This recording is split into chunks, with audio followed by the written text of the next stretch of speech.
my name is Phillip Chavez. I'm the partner with Diamond A Farms here in Colorado. We've been here for 25 years. Personally, I've been here, or my family's been here for 25 years. I've been here managing the farm for the last 5 years. We farm about 5,500 acres, predominantly on the Catlin Canal, all irrigated, some with sprinklers right here. Most is flood irrigation. 400 or 500 acres in a typical year is drip irrigation. Our main crop is alfalfa. That's what we've done my family's done for 50 plus years in Arizona and here in Colorado now. This is one of our older alfalfa fields it was time to rotate out. A typical crop here in this part of the world lasts 5 or 6 years.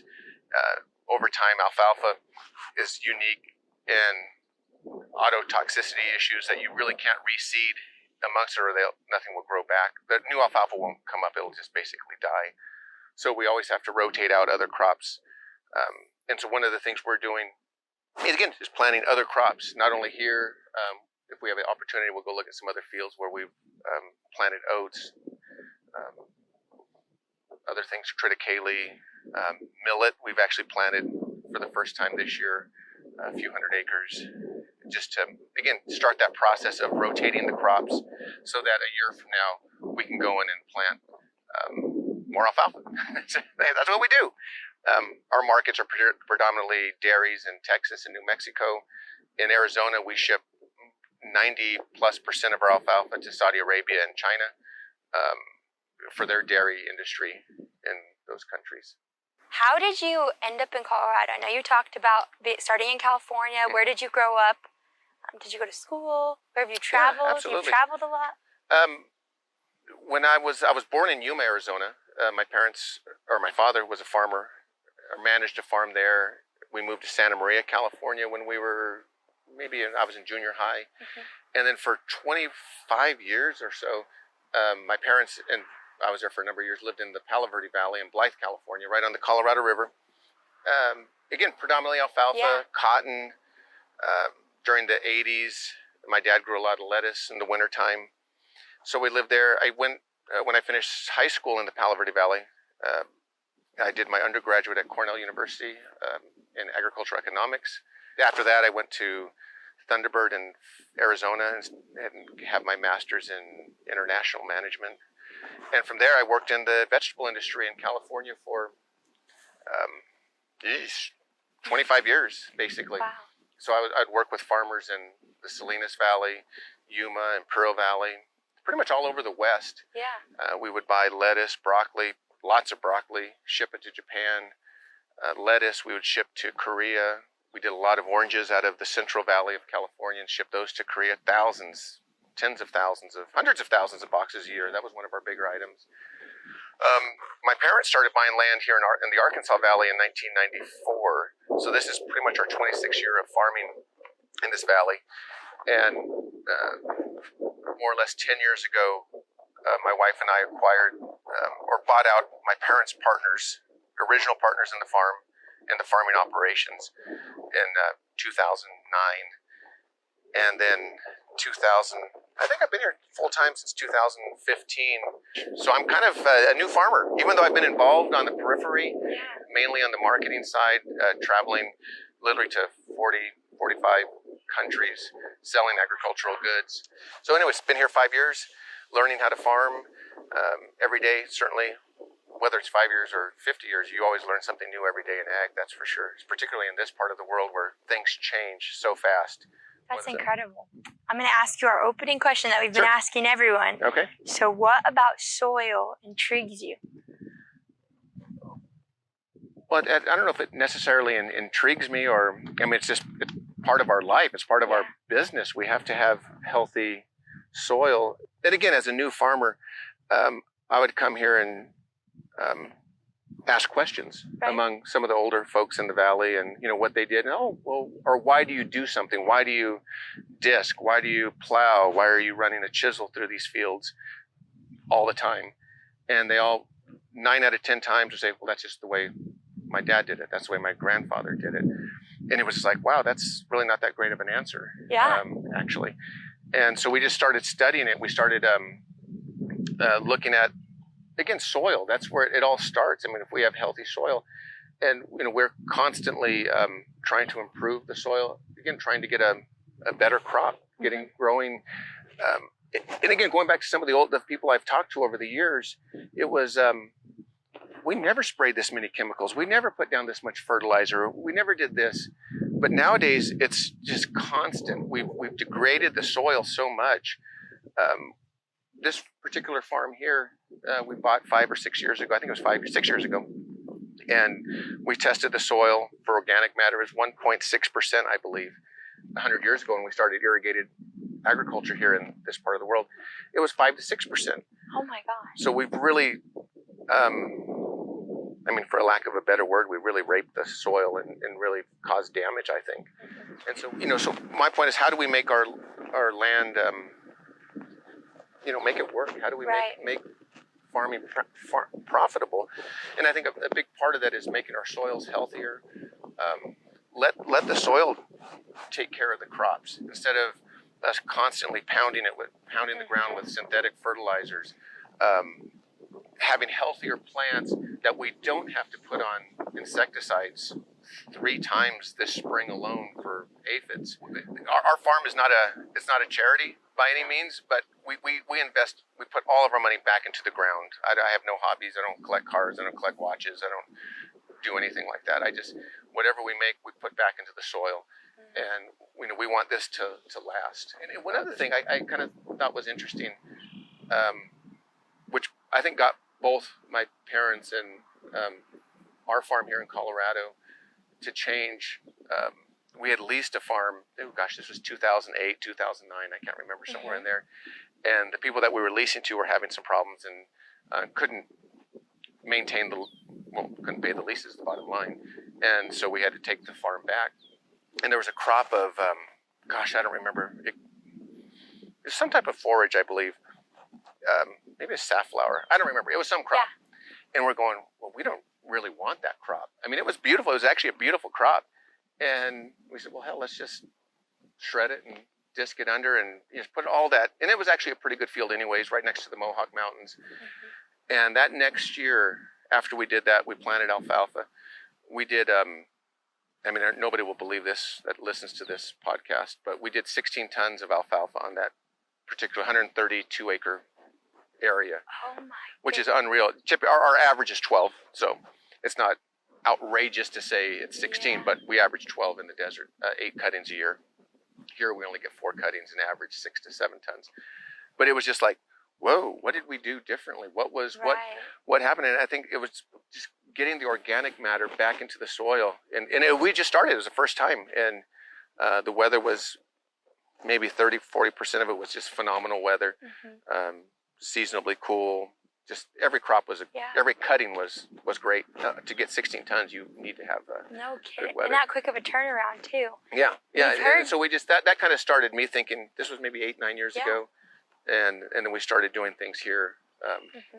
Again, growing crops every year, 200-300 acres of a hay grazer type crop, shredding it, putting it back into the ground. We've had fields that are really rocky, slopey. 6 years ago, we put 40 tons of manure on 3 different fields, or 3 fields next to each other. Some of the best hay we've ever produced. Now the hay is actually kind of thinning out, and we're have just since planted, I think it was a hay grazer right into the old alfalfa stand. And manure doesn't last forever, but it changed the structure of the soil for 5-6 years. It wasn't permanent in that case. Yeah. But we're working on things. Okay, what do we do next? We know that worked. But now we need to make some changes. Other fields, we have a farm, I don't know, somewhere in that direction, where constantly seeping out. There's the water, just underground water. So we had the crazy idea, let's just get an open trench, an 8-foot, literally open trench, huge trench all the way through the field. And so the water from, that's my understanding, it's like 150 on each side of that open trench will kind of move laterally into that trench. So we're draining off all this excess water. It's become one of our most productive farms. We have sons done that, did the same thing on a farm down the road. There's 250 acres. We put these huge open ditches. And again, water's this is areas historically seepy. We have huge tile drainage systems in here also, because the water will just kind of percolate in it, which makes the land unfarmable. So that's a big part of some of our issues here. So again, try different things. Right. And that has worked on now 2 farms where we've incredible. Put in these, and just leaving them open. One of these days, we'll put tile lines in them, cover them all back up. But for right now, it's just let it flow. You've almost completely answered one of our next questions, which is perfect. It was, how did you land upon soil health practices and a larger system approach? I said the first part of it was when, just out of unfortunately, because I love the people that were leasing our farm in Arizona, and it wasn't working. Agriculture's tough. I mean, it really is. And, watching that first, and again, I don't remember what the crop was, but it was green, thick, heavy, and maybe this tall. And again, by shredding it, plowing into the ground, and seeing the results, it was pretty shocking, really. Just what one little simple operation did. Right. And so that kind of got us started on it.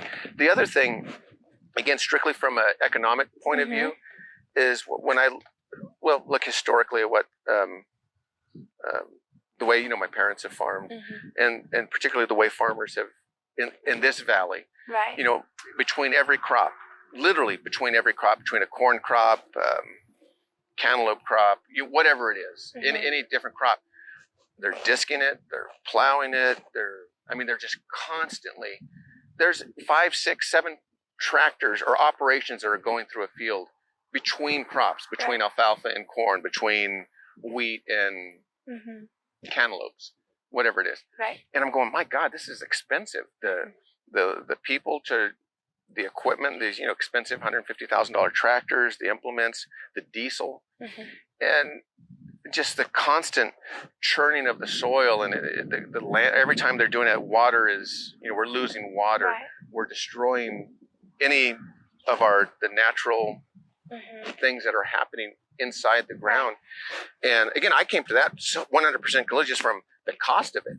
I was like, I can't afford to be doing that and again, I've only been doing this for 5 years, and I'm going, my God, I'd need double the tractors even to even to keep up with that, even though we're predominantly alfalfa. But and again, there's great farmers here that do that. I don't have anything negative to say about them. It just doesn't work for us. It's not what the way we're trying to run our business.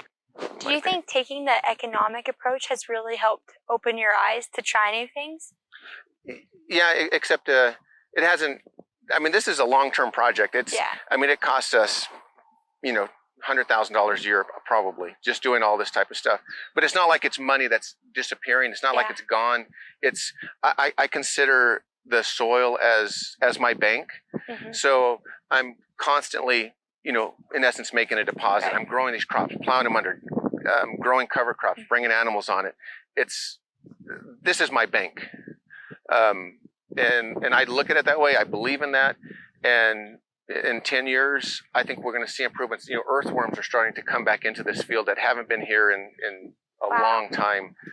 They're starting to do the work. So 10 years from now, I'm hoping that, we'll be, and I'm not only hoping, I know it's going to happen, we'll be using significantly less fertilizers, significantly less insecticides, and we're going to get better, healthier, stronger crops, better production, healthier crops. Like on alfalfa, you want, big leaves on it. That's where your protein is, your weight. Just get healthier crops. And if we can do that, it's all gonna, the first year, it's not gonna. In Arizona, it did one year, or that first year we tried that, but it was just remarkable. All the stars lined up under that 132-acre farm. Right. But it's a commitment. And if you, I'll give you another example of, again, considering the soil, the land as a bank. If we have a good year, and let's say we don't want to pay a whole lot in taxes, we'll go buy a ton of fertilizer. We'll spend a few $100,000, just put 1152, dry 11% nitrogen, 52% phosphate. Put it in the ground. In that fertilizer, what we try to do is put enough 1152 to last 3-4 years. It's a bank. Yep. and consider it that. Otherwise, you're just going to be paying taxes if you had made money that year. But it's better to have it in the soil, start improving, and again, getting better crops. That's incredible. The bottom line for farmers and ranchers can be that the thing that breaks a deal on implementing something new. Mm-hmm. Can soil health pencil out? How long can it take? And what are the key factors in getting out of that hole? If a producer, expects to, this great panacea, you're going to, make a fortune in 12 months, it's not going to happen. This is a long-term approach to, again, making the soil better, making it healthy, making our operations better, not only for what we're doing today, what future generations are doing. It's just time, and again, part of it, it's what we're doing, like in these fields today, is new to me. I know what the seed costs. I know what it costs to run these sprinklers. How long can we keep cattle out here? What are we charging per head for a rancher to put his animals out here? Those are things I don't know. I don't know how long. I mean, I think I look out here and it's like, wow, there should be animals, 30, 40 cows or steers, whatever they are, for a couple months. Right. I don't know how much they eat. I'm not a animal guy, so I honestly don't know. And that's part of what I'm trying to understand. In the past, I went through and again would do the cover crops and just shred them, either plow them in the ground or let them sit there and break down. We've done that thousands of acres. Right. There's no immediate, gain. We're not growing a crop and selling it. It's putting it back into the soil. Again, it's just how you look at it. I'm looking at long term. I have no intention of not doing what I'm doing. I love what I do. I enjoy it. So it works for us. Right. And again, it's not like we have, as alfalfa growers, again, you plant alfalfa and you're going to be harvesting for 5 years, but you still have to rotate. So, every year we're looking at, 4 or 5% of the land that we're actually doing something on, doing a cover crop. Right. But every year we're doing something. That's awesome. Every year we're doing something. Trying something new. Yeah, exactly. It makes sense for us, and I have no intention of backing away and by any means. Talk about some relentless spirit right there. That's awesome. I love it.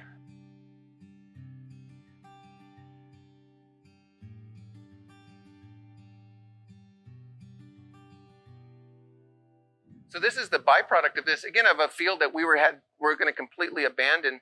But we're looking at it. How do we, get this thing to work? And it's probably 60, 70% alfalfa, 30% oats, and it just made a beautiful crop. The tonnage was fantastic. I mean, we couldn't be happier. And it's something we all do. We're cutting hay every day. We're baling every day, and we're also helping the ranchers in our community that are really struggling with the drought. If you just drive around here, the pasture is non-existent. So we're doing our part, at least, to help those that need forage. So So you asked the question: do you zig and zag a lot every year? Here and there, we're always trying different things. Let's see how a different crop will look. The one thing is we don't want to be disking every field every time. So how do we still manage it where we can still produce a crop without having to go through all this other processes? And I don't want to go through and, at least initially, and have to just spray out with the Roundups or the dicambas or whatever chemicals are out there. But again, how do we create value from really when there was nothing, and particularly on a droughty year like this one? So it's going to go well. Like I said, we've just been fortunate that we're able to get stuff here, and it's just green, healthy. It's going to make, so you can see the oats, you can see the hay in there. Yeah, you can. Incredible. Do you think it adds value having all those oats and hay? I think so. I mean, I'm not a animal nutritionist or by any means, but I mean, if I was a steer, I'd want to eat that, I think. But I would think that the oat, and again, I'm not an expert, but I would think the oats would have some protein, so would have value to that. Alfalfa is alfalfa. We know the benefits of that. But again, it's like we're talking. What's what's the risk in this situation to try something different? There was zero risk at all, but we keep something growing on the land. We're not disking it. We let the, not disturbing the soil. What did we have to lose? And again, that's for our goal. We've always talked about this. We said, how can we get people interested in working on soil health issues, trying different things, and we have to show that it's not going to hurt you. You're not going to go bankrupt doing it. You're not going to, maybe the first year it's you're cash flowing it or whatever. But something like this, it doesn't cost anything. Or it costs the seed, and oat seed's cheap. Try different things, and this is an easy one, and it keeps something living, and we're not having to go through all those steps that other, that happen out here. Yeah, seriously, that's amazing. Kind of on a similar note, okay.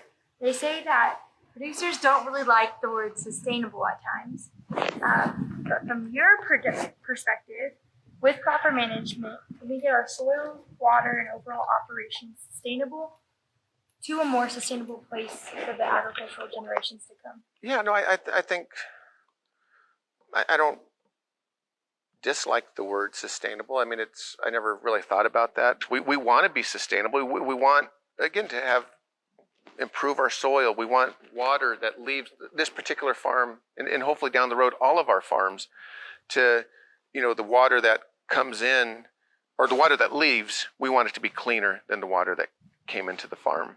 And we're already seeing results there on other areas where we've have made some irrigation improvements.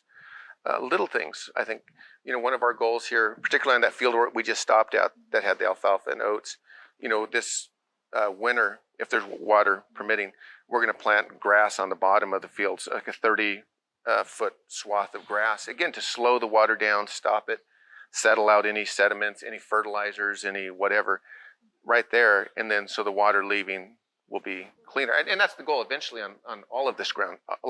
Maybe not all of our farms would have, what's the term, riparian buffer? I don't know if that's the right term, but it is.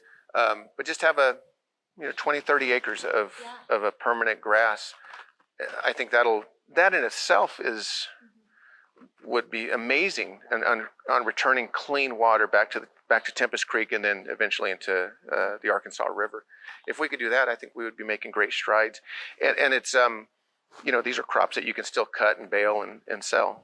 It's not like what's the risk of doing that? There's none whatsoever, because again, as long as you manage it right, it may be a pain in the butt, but you can still cut your hay or harvest your corn or whatever crop you're going to do. And you just have this strip of grass. Every twice a year you cut it, bale it, and there's always a demand for good grass hay. So that's the way we look at it. Is the different projects, different ideas, the different things we do, we still have to pay for it somehow. And these type of things make sense. I think over the long haul, I think it'll make big improvements. Sounds like you're just trying to fill every part of the ground you own and make it all work efficiently. Yeah, exactly. Yeah, it's exciting. If you could see the future, what do you think the future of soil health looks like for the lower Arkansas? No, well, I think it's gonna. I think it just gets bigger and better, and there'll be more practices adopted. We're setting I think the groundwork for a great expansion in these type of things, and I think there's interest. It's just, again, just showing people, letting people know what's happening, and again, that there's the risks, the costs, explaining, have come out, have tours, or we've talked about having on a website, like this field here, we're growing all these cover crops, and then there's cattle, and this is what the seed cost, and then this is what the rancher paid to put his cattle, so people can see that the risk, the benefits, the rewards of doing that, and they can see the benefits to the soil, to the bottom line, particularly, on a situation like that, that's instantaneously, because you're growing a crop and then you're literally going to start collecting money on people using your soil. The other benefits will take years, just the better soil. That's awesome. Kind of started on the next question. Okay. What is the biggest hurdle to jump through as a producer starts changing practices?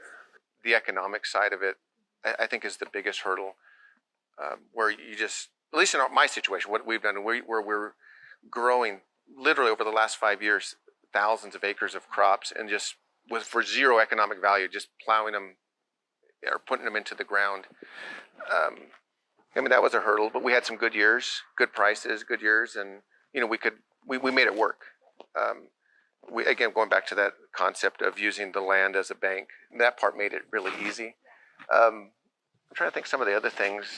I know having the right equipment, we don't have the right planner to do some of these things properly. To do, putting in, as we're walking those fields, you'll see a nice swath of turnips or other crops, but then there's none, because it's just, we need a better planner. So it's equipment. That's maybe a small part of it. And again, going back, literally some of the first things we said, when you ask somebody, why are you doing this? And they say, well, that's the way it's been done. This is the way we've been doing it for, 50 years. And that's just, I think, a pretty lousy answer. And, we have to, if we want to survive, if we don't want to be like some of the other valleys here that have literally sold out and there's nothing left of them because the water was sold to a city, I think we do need to try different things. We need to work on soil health. We need to make better crops with better crops, better yields, and less spending on them, less inputs. And if we can do that, then we have an amazing future in front of us. But if we keep on going the same way, where we're growing a crop, you're just spending a fortune on fertilizers, a fortune on insecticides. The costs don't get any less, that's for sure. Or the cost of water is going up every year, literally every year, the price of water. So by enhancing your soil health, you're going to use less water, make the land more productive. So that's the key, is, in my mind, is, and that's what I'm working towards, is, again, trying to reduce the amount of inputs, get a better crop, better quality, and survive.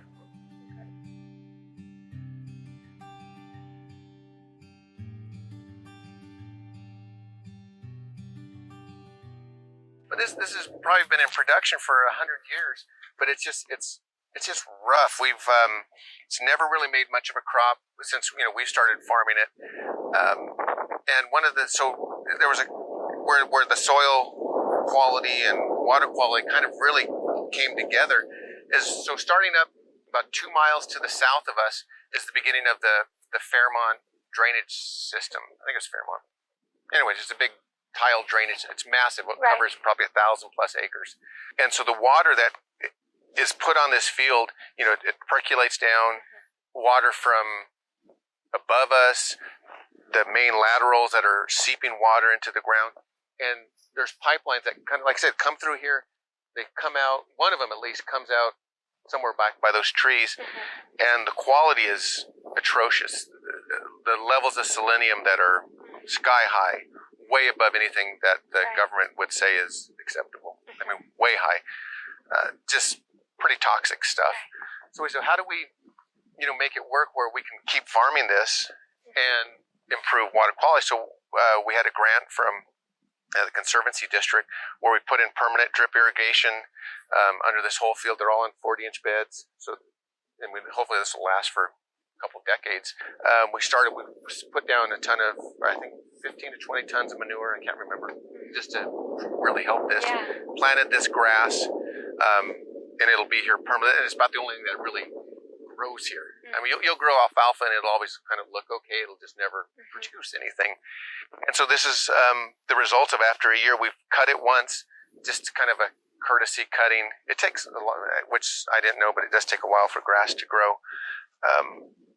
But you can see how a year from now, this will all be solid grass, and it'll be permanent. We can harvest it. There's a strong demand for just pure grass for people that have horses. And already within the last few years, the levels of selenium and other bad heavy metal type things has been cut drastically. That's just doing little things like this are making a huge difference. And in addition, we've also dried up like the next field over will be in hemp. The one where it's kind of green, that's drip irrigation in hemp, and then the one above us, actually two more. So in combination of those, we're just seeing great results. And like I said, we're gonna have an actual crop. This will be here. This will be here our lifetime, my lifetime. This will be in grass like this, and over time, as this grass grows, it gets cut, it'll actually improve the quality of the soil. 20 years from now, we could grow lettuce out here, or cantaloupes, or whatever you wanted to do. It'll change the structure of it and make it. And it'll never be disturbed ever. This will never be touched. Just by taking a break and actually using something that could be economically viable too. You've always been willing, it seems like, to try new things. That are big deals for soil health. Like this is a prime example.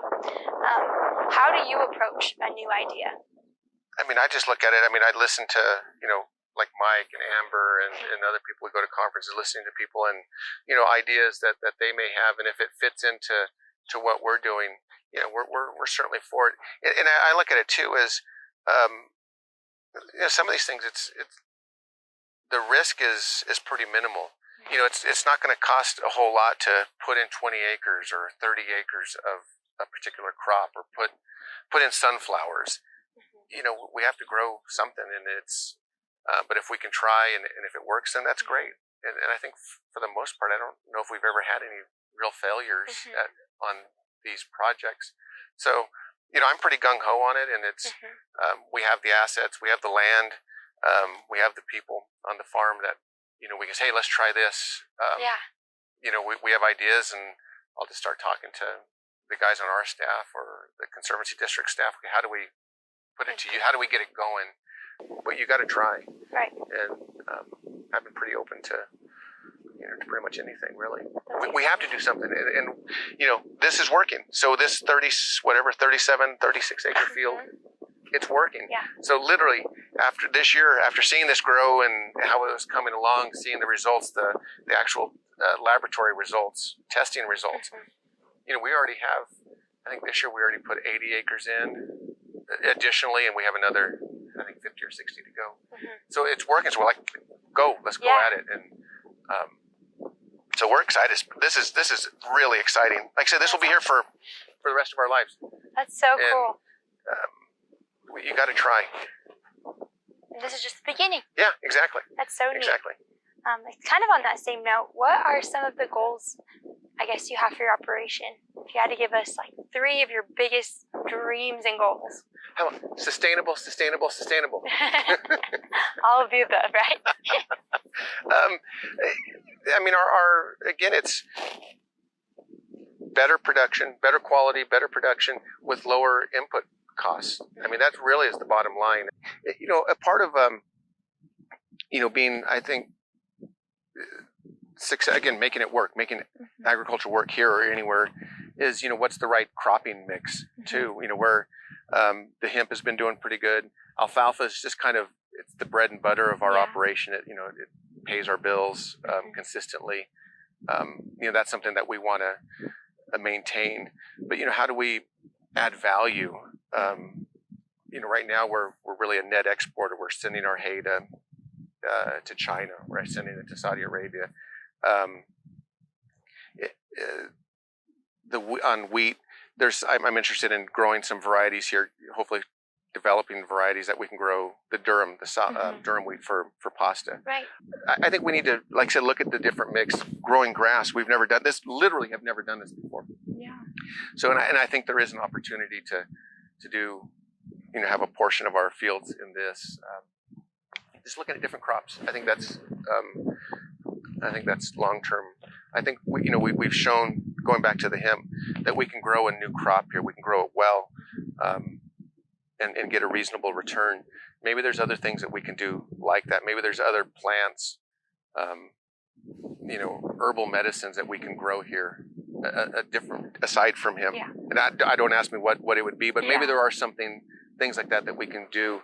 We have great scientists, great people on our staff that can extract it and purify it. And, I think those things make sense. We can't just be growing hundreds of thousands of acres of corn and alfalfa every year in this valley. I think we need to look at different crops that can create better value. And again, we have thousands of acres. We're not going out and doing everything like that at once. We're just a little bit every year. Just try different things. Try a little bit here, a little bit there. That's great. I was even going to ask you what your main piece of advice would be, and you said it right at the end there. Is there any other things you wanted to say? Yeah, I think it's been great. I've enjoyed visiting with y'all, and look forward to, again, continue trying different things. That's where I think there's a great, we've had a great relationship with the Conservancy District, and again, trying new things, and some, they bring funding, others they don't. But we're working together for a common good. We all want to make sure that we're not like some of these our surrounding counties or that have just sold out for the water. And we don't want that. That's the last thing we want to happen. We want to make agriculture work.